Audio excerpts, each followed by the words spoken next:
To celebrate the last episode of The Owl House, I recreated the Fried Orb seen in Season 1, Episode 14, Really Small Problems. While figuring out how to make it, I did experience failure, but like Luz Noceda, I rose back up and tried my best to make it work.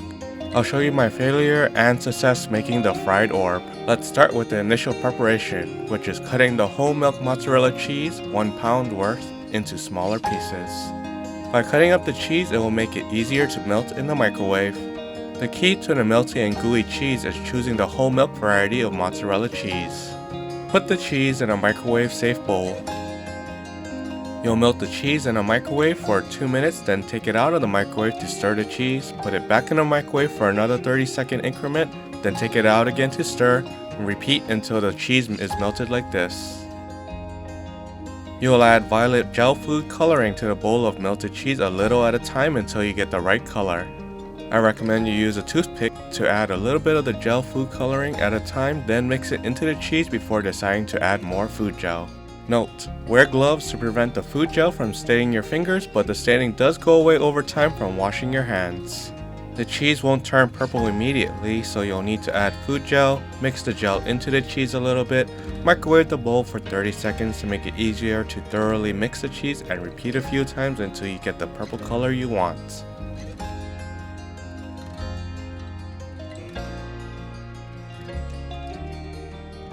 After getting the cheese to the color I wanted is where the failure happens, as I tried to make a bigger fried orb with a big piece of cheese.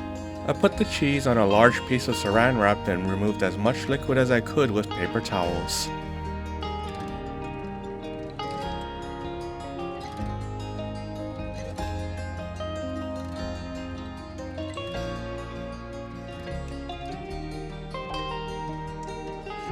To make it into an orb-like shape, I wrapped the cheese in the saran wrap and molded it into a sphere-like shape.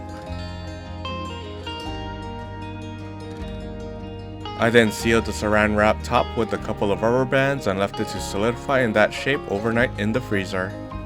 A couple hours before frying, I took the cheese out of the freezer. The coating I used to fry the cheese was 2 tablespoons of flour, around 8 tablespoons of Italian seasoned breadcrumbs, and 1 egg. Using a fork, thoroughly mix the egg. Wipe off any moisture from the cheese with a paper towel. Thoroughly dredge the cheese with flour, then tap on it to remove excess flour.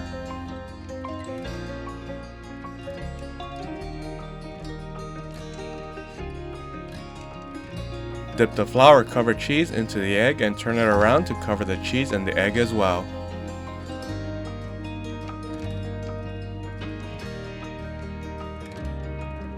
Dredge the cheese and breadcrumbs next.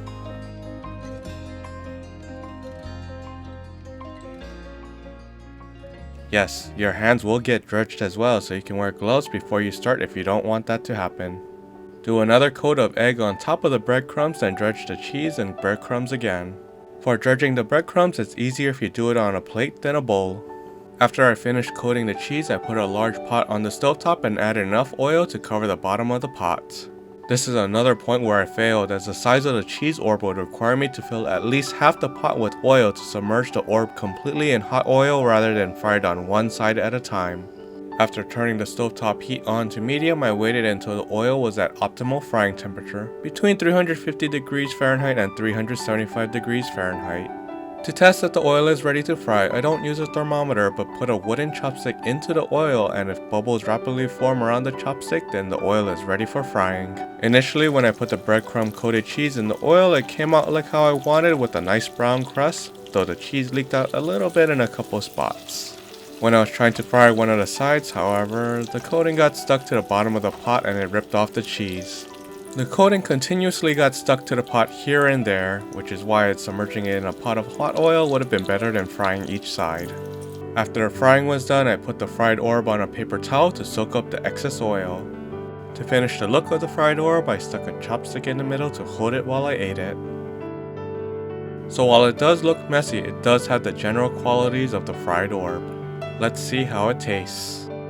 Very savory flavor from the mozzarella cheese and breadcrumb coating. The breadcrumb coating did make it crunchy on the outside, but it didn't melt properly in the middle, so it's more like a solid piece of cheese than the melty look of a fried orb which I wanted when I bit into it. Even if I had submerged a cheese orb in a pot of hot oil, I'm not sure if I would get the gooey look I wanted with every bite due to how dense the big cheese ball is. With the Luz Noceda spirit of never giving up, I was undeterred by this failure and decided to make smaller fried orbs to get the result I wanted. So after I finished dyeing and drying the cheese, I microwaved the cheese for 30 seconds to make it soft, cut it up into smaller pieces, hand formed the cheese into smaller orbs, coated it in flour, a double coating of egg and breadcrumbs, then fried it. The results came out much better than before in terms of the look of the fried orb on the outside and the inside.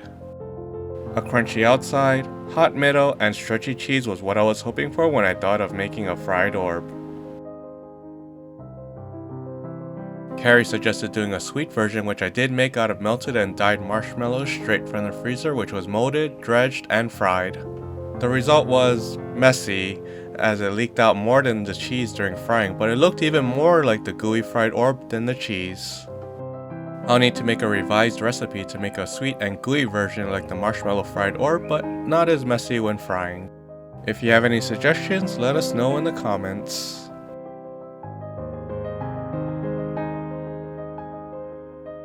Dipping the savory cheese into the remains of the sweet marshmallow was quite tasty as well, giving my tongue the salty and sweet combo it loves. That might be an idea for another fried orb recipe. The savory sweet combo could be the reason why the children from the fried orb poster look so apprehensive of it. The ingredients you'll need to successfully make miniature fried orbs for yourself, an owl house viewing party, an owl mama, king of demons, or maybe a very friendly yet scary house demon include 16 ounces of whole milk mozzarella cheese, violet colored gel food coloring, Italian seasoned breadcrumbs as needed, 2 tablespoons of all-purpose flour, 1 egg, and oil for frying. Links to buy the ingredients you'll need are in the description. Quench your thirst with homemade apple blood while eating your fried orb.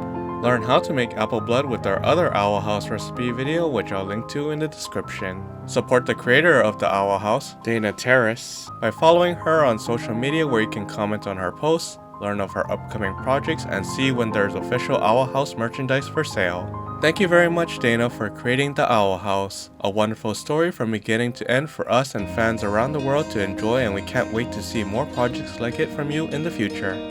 We hope you enjoyed watching this video, and please subscribe if you did. Thank you! Look forward to more cooking adventures like this from us in the future.